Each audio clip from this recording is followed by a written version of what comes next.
Well, hello again, everybody. Good to see you. Welcome back to Summit. I am Mark, and I have the unique pleasure of getting to journey with you throughout the entire Easter season. You thought Lent was long. Easter's going to be longer. I am so excited that we are finally in Easter. I don't know if Lent was long for you. It was long for me. So I'm excited to have some resurrection in my life. And as I was going through the readings for Easter Sunday, and I love these readings, one of my favorite readings of the entire year is that reading from Easter Sunday Mass from the Gospel of John, where Mary Magdalene comes and tells the apostles that the tomb is empty. And before you know it, Peter and St. John, the disciple whom Jesus loves, the two take off on a foot race to the tomb.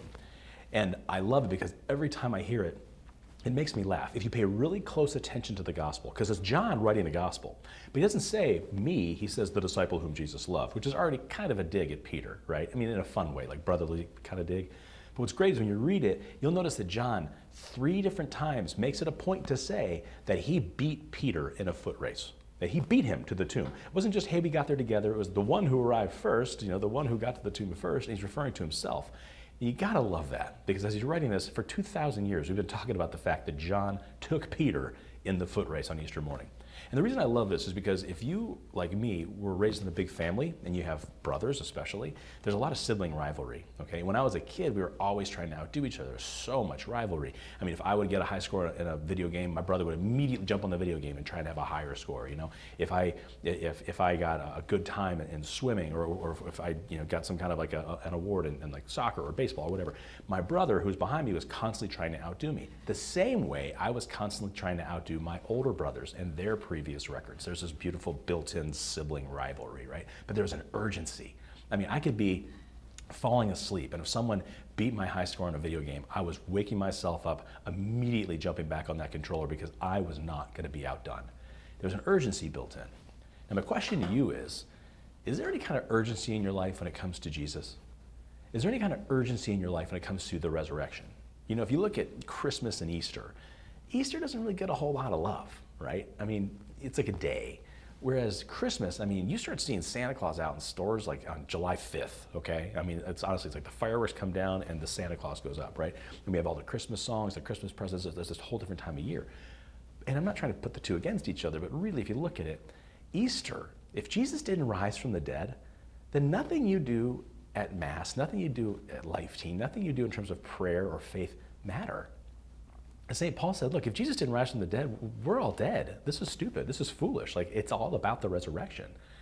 And the fact is that the resurrection, that should be something that we take pride in, that we are overjoyed about, but also something that we share with urgency.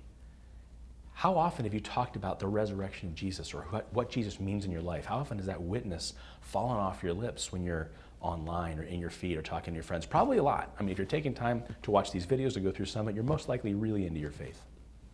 But could there be an even greater urgency? Did you notice in the gospel that Mary Magdalene went out to the tomb, before sunrise? What was her plan? She didn't have anybody with her.